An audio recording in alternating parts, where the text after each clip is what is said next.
Oke teman-teman, sekarang kita kembali ke sesi membayangkan. Bayangkan seseorang memiliki sebuah ember. Ember tersebut kosong dan embernya itu di bawahnya berlubang. Orang itu setiap hari selalu mengisi ember tersebut dengan air dan berharap suatu ketika embernya akan penuh dan dia dapat memanfaatkan air yang ada di ember itu. Tapi ini semua bukan tentang ember. Ini tentang judi online karena kita masuk ke pembahasan part 2.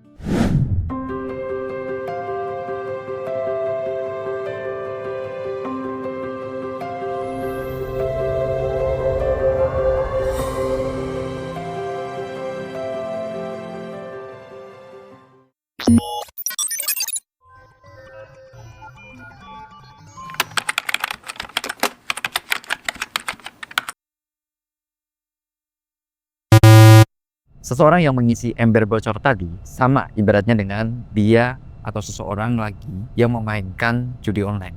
Pecandu judi online selalu berharap bahwa suatu ketika judi online menjadi wadah yang setiap harinya dia isi, dia masukkan uangnya ke sana, dan di saat tertentu dia akan mendapatkan uang hasil dari judi online. Tapi kenyataannya sebenarnya bahwa di judi online ataupun perjudian di dunia ini semuanya tidak ada yang untung kecuali si bandar. Ketika dia mendapatkan hasil yang banyak, ketika dia mendapatkan hasil yang besar, dia harusnya dapat berpikir apakah keuntungan yang dia peroleh lebih besar atau bahkan bisa mengalahkan kerugian yang dia alami hingga sampai saat itu. Kecanduan judi online seringkali mengabaikan fakta bahwa judi online tersebut akan banyak hal dan hanya kesengsaraan yang akan dia dapatkan. Hal ini didukung dengan adanya promosi-promosi yang sangat menarik dari situs judi online. Perlu teman-teman ketahui bahwa judi online ini menggunakan berbagai macam promosi sehingga situsnya itu dapat dikenali oleh orang. Di part 1 kita membahas bagaimana Black Hat SEO itu digunakan dalam judi online. Kita akan melanjutkan pembahasan dari yang paling dekat dengan pengguna, yaitu layanan customer service.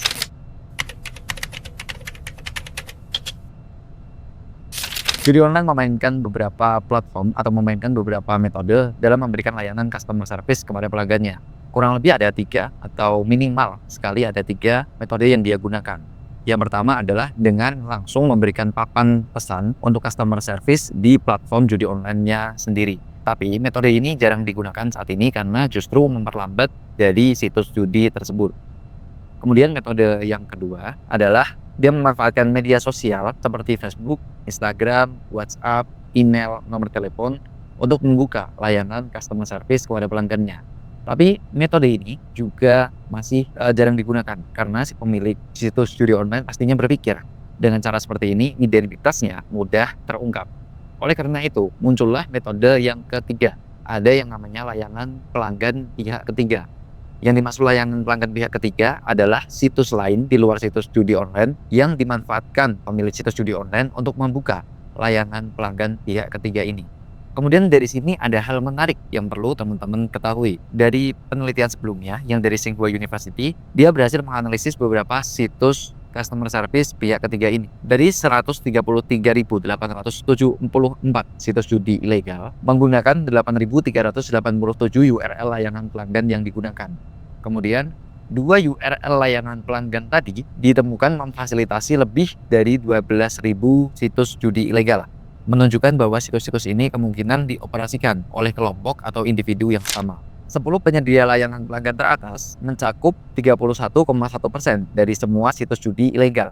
Artinya hanya sedikit kelompok yang mengendalikan banyak situs.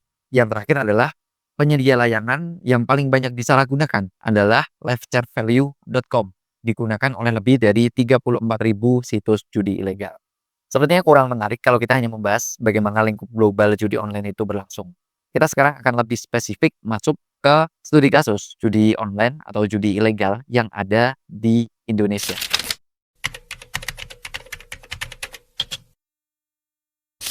Dari sejak kepemimpinan era Bapak Presiden Joko Widodo, beliau sudah membentuk Satgas atau Satuan Tugas Anti Judi Online, di mana Satgas ini juga berkolaborasi dengan PPATK, Pusat Pelaporan dan Analisis Transaksi Keuangan. Dari hasil Satgas, analisis Satgas dan juga PPATK dan juga ada juga penelitian, ini penelitian yang cukup menarik juga dari Indonesia. Dia dari Budi Santoso, Suhana Aziz Hussein dengan judul Industrial Online Gambling as Dangerous Cybercrime in Indonesia. Mendapatkan fakta-fakta yang menarik. Yang pertama adalah Total perputaran uang di situs judi ilegal Indonesia itu per tahunnya mencapai 600 triliun rupiah. Itu jumlah yang sangat fantastis. Kemudian dari sampel yang diambil, yaitu dari bulan Januari hingga Maret 2024, jumlah perputaran di 3 bulan itu sudah mencapai 100 triliun rupiah. Teman-teman bisa bayangkan. Dan yang lebih naifnya lagi, dan ini cukup membuat, merinding sih, bahwa jumlah pecandu judi online yang ada di Indonesia itu jumlahnya sudah 2,87 juta pecandu dan 800 ribunya diklaim sebagai anak di bawah umur.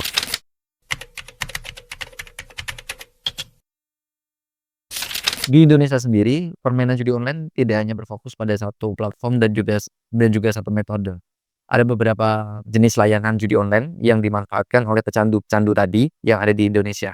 Top layernya dapat disimak adalah sebagai berikut. Yang pertama adalah kasino online.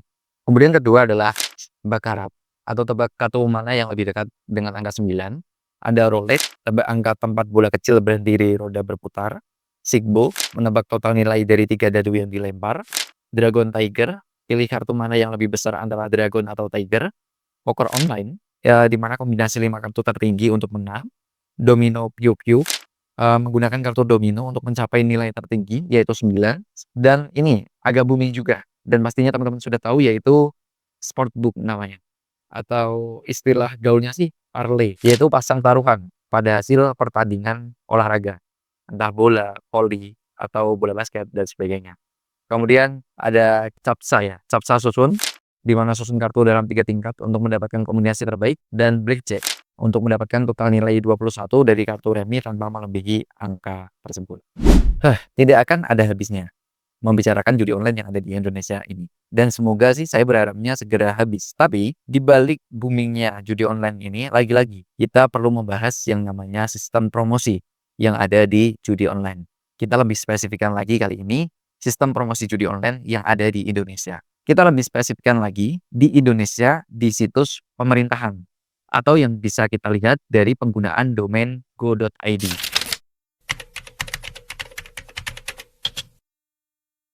Situs-situs yang di-hosting dengan domain go.id itu merupakan sistem pemerintahan karena Go-nya itu sendiri merupakan kependekan dari government atau pemerintahan. Ada penelitian lagi, dan ini penelitian lokal dari Indonesia. Dia meneliti bagaimana situs pemerintahan itu dapat disusupi oleh promosi-promosi situs judi ilegal. Metode yang digunakan dalam penelitian ini adalah menggunakan Google Dorking dan juga scraping menggunakan script Python. Secara mudahnya, saya jelaskan adalah Google Dorking itu kita memasukkan suatu keyword ke dalam Google, di mana keyword nantinya dapat memberikan hasil kepada kita sesuai yang diharapkan. Tapi keyword itu memiliki beberapa parameter, seperti kita dapat memfilter hasil pengeluaran Google itu hanya domain go.id saja.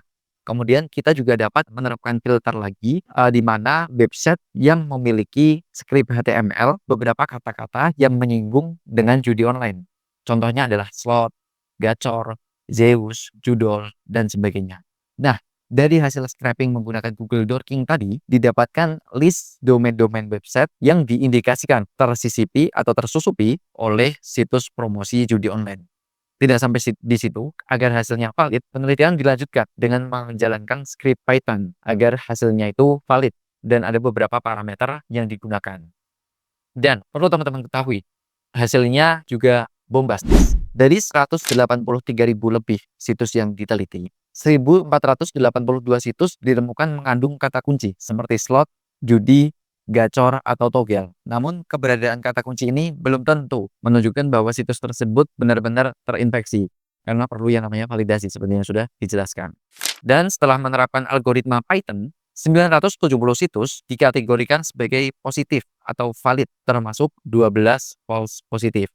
12 false positif ini maksudnya yang sebelumnya tidak terdeteksi, ternyata ketika diteliti secara manual itu benar bahwa situs itu tersusupi oleh konten promosi judi ilegal. Jumlah true positifnya adalah 958. True positif ini adalah yang memang terdeteksi awalnya terindikasi judi online, setelah diteliti ternyata memang benar itu judi online. Dan penelitian ini memiliki tingkat akurasi sebesar 99,1%.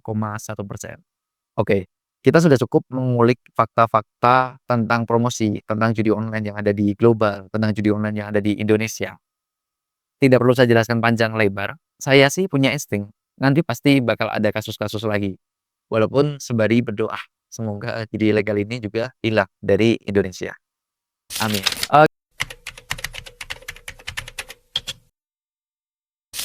Kita membahas mengenai yang lebih teknis, yaitu bagaimana penyusup atau attacker itu dapat memasang promosinya di situs-situs pemerintahan tadi. Dua metode yang sering digunakan selain black hat SEO kemarin, yang pertama adalah penyamaran tautan tersembunyi. Banyak situs web yang menyamarkan tautan tersembunyinya menggunakan teknik HTML canggih. Contohnya adalah menggunakan atribut tersembunyi atau menyamakan warna teks dengan latar belakang, sehingga teksnya tidak terlihat di website.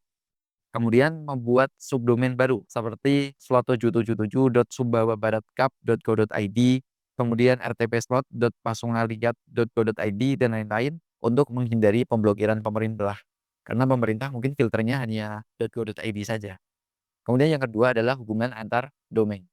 Penelitian menemukan bahwa banyak situs .co.id saling terhubung melalui IP address yang sama, menunjukkan adanya kompromi atau server itu sudah terkompromis sehingga dapat memunculkan beberapa domain ataupun subdomain dari IP yang sama sehingga semua subdomain tersebut sama-sama terkena iklan promosi judul.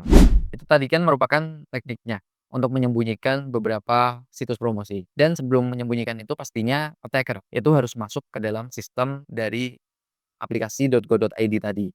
Cara attacker masuk itu bagaimana? Kurang lebih ada beberapa tahap yang perlu dia lakukan dan juga beberapa metode yang dapat attacker lakukan.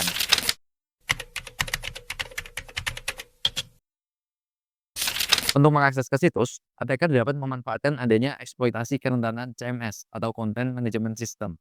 Banyak situs .go.id menggunakan sistem manajemen konten seperti WordPress, Joomla, atau Drupal. Jika CMS ini tidak diupdate, maka CMS dapat rentan dengan adanya serangan-serangan seperti SQL injection, XSS, di mana ini menjadi attack vector sehingga attacker dapat masuk ke dalam sistem tersebut. Kemudian yang kedua, berupa serangan brute force. Ini serangan yang umum dilakukan yaitu penyerang dia membrute force atau memasukkan kredensial secara acak ke dalam sistem admin dari suatu website pemerintah sehingga ketika dia berhasil mendapatkan kredensial admin, dia sudah bisa masuk ke dalam sistem pemerintah tersebut. Dan sekarang kita akan bergeser ke langkah selanjutnya setelah attacker bisa masuk ke sistem pemerintahan. Lantas apa yang dilakukan untuk menyamarkan situs promosi itu di website pemerintah?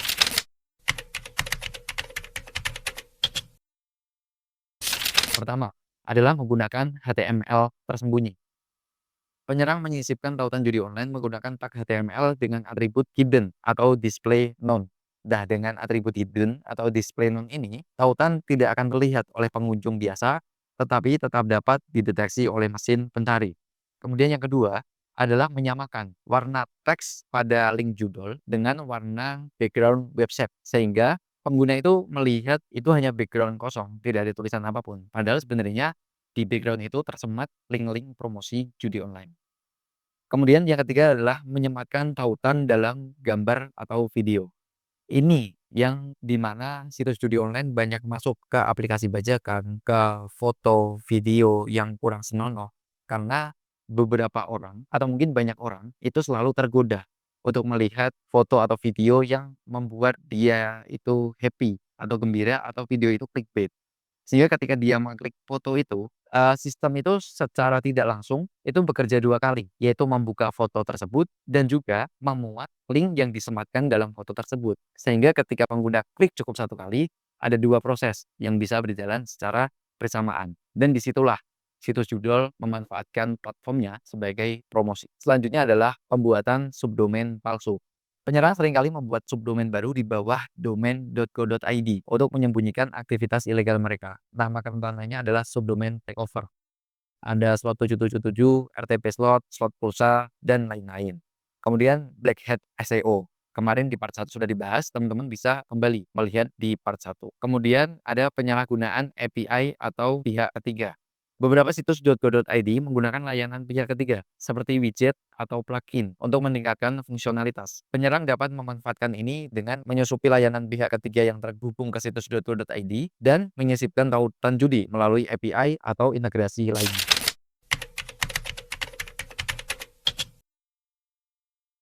Nah, bukan segresor kalau bukan tanpa solusi. Ada beberapa rekomendasi keamanan yang perlu diterapkan oleh administrator situs-situs website pemerintah sehingga terbebas dari yang namanya judi online. Yang pertama, dia harus memastikan bahwa semua sistem dan aplikasi yang digunakan di domain.co.id tadi sudah diupdate dan menggunakan versi terbaru dari semua layanannya, sehingga celah-celah itu bisa ditutupi. Kedua, menggunakan firewall dan alat pemantauan kerentanan. Sudah banyak sekali jurnal yang menjelaskan bagaimana firewall dapat mendeteksi atau menangkal adanya situs judi online ilegal. Karena beberapa signature dari situs judul itu sudah didapatkan dan signature tersebut dapat diterapkan di firewall. Sehingga ketika ada signature dari situs judi online, firewall secara otomatis akan ngedrop paketnya dan tidak dapat mengakses ke sistem go.id. Kemudian menerapkan validasi semua file dan input yang diunggah. Dengan ini, attacker tidak dapat memasukkan file-file yang berbahaya ataupun script-script yang berbahaya ke dalam inputan box yang ada di sistem pemerintahan, sehingga dia tidak dapat masuk ke sistem, seperti langkah di awal tadi. Kemudian yang keempat, memeriksa subdomain dan konfigurasi DNS secara rutin. Sudah banyak kasus bahwa ada subdomain yang dimanfaatkan penyerang untuk disusupi situs-situs judi ilegal.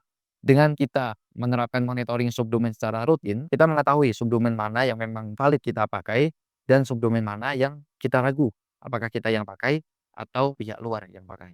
Terakhir adalah menghapus file atau plugin yang tidak digunakan. Tadi kita sudah belajar bahwa file atau plugin yang tidak digunakan atau plugin itu sendiri ternyata dapat disusupi oleh beberapa attacker. Dan itu cukup menjadi kewaspadaan ketika plugin tidak digunakan dan tanpa diketahui seorang admin tidak menyadari bahwa ternyata pluginnya terkompromis dan attacker dapat masuk ke dalam sistemnya dan menyematkan situs promosi judul.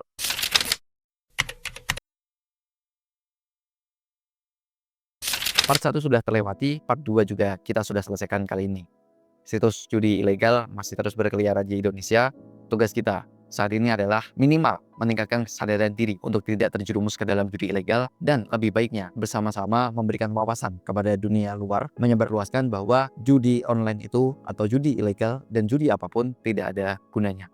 Dengan Segresor kita akan terus bertumbuh dan dengan Segresor kita akan terus belajar bersama. Maka dari itu, it's time to progress together with Segresor.